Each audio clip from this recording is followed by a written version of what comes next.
let's talk about the pressures, the outside pressures, not only our own internal pressures, of like, am I doing the right thing? Is this the right move for our family, for my kids, all that stuff, but the outside pressures, because society says, for the most part, and obviously I'm super generalizing, and I believe we are heading in the right direction. That's more, again, socially acceptable. But right now, still living currently, it's like, well, yeah, the guy goes to work and the wife stays at home and raises the kids and all that sort of stuff.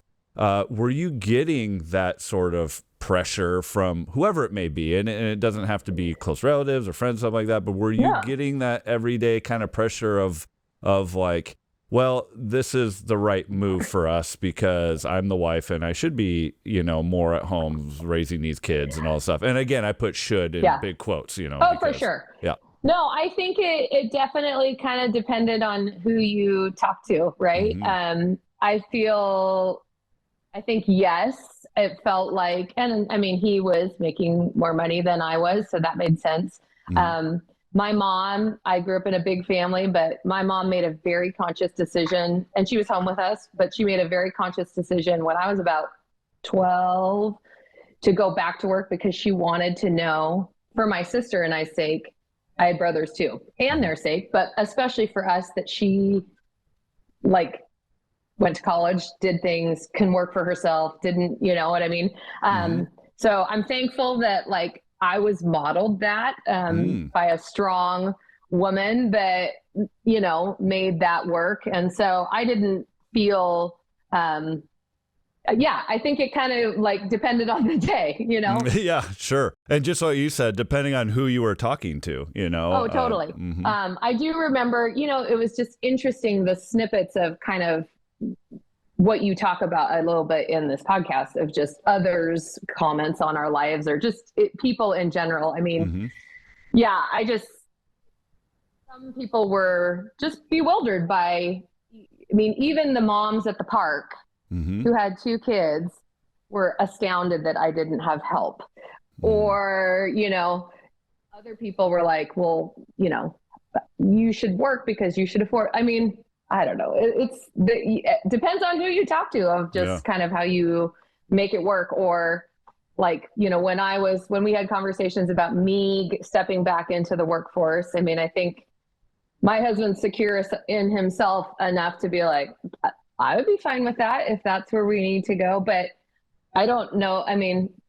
As we look at history past, I don't know that there were permission for guys to even have that conversation. Yeah. I remember my husband being one of the first generation to wear the baby Bjorn. At that point it wasn't like you saw a ton of men pushing a stroller around Target on Tuesday at 10 in the morning.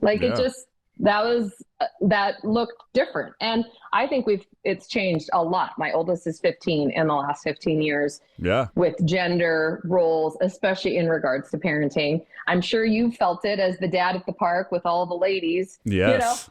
Yeah, I still do. It's funny when I take, because again, Brooke works a lot and I'm freely available now. I still, there's this weird little extra kind of underlining thing going on when I take the kids to birthday parties and whatnot, because it is just like what you said. It's me, the dad, and then a whole bunch of moms, and the only other dad there is the dad of the kid who's having a birthday. Totally. Obviously he's going to be there. So it is a weird feeling. It is something that I still kind of struggle with a little bit, to be honest with you.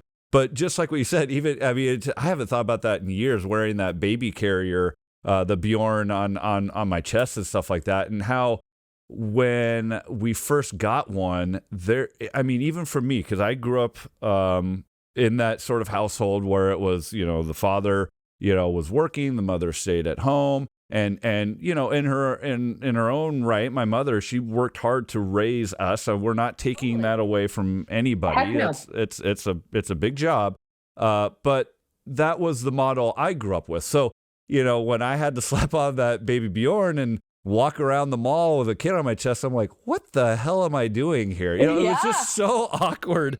But at the same time, who cares? You know, and that's kind of what Brooke kind of slammed in my head. Like, who cares? Don't you want to connect with your child? Don't you want to hold that kid? And I'm like, I do want to hold that kid. I love this kid. If, you know, sure, I'll do it. But I saw the stares. I saw what the heck is that guy doing? Because it was so kind of still fresh even 10 years ago.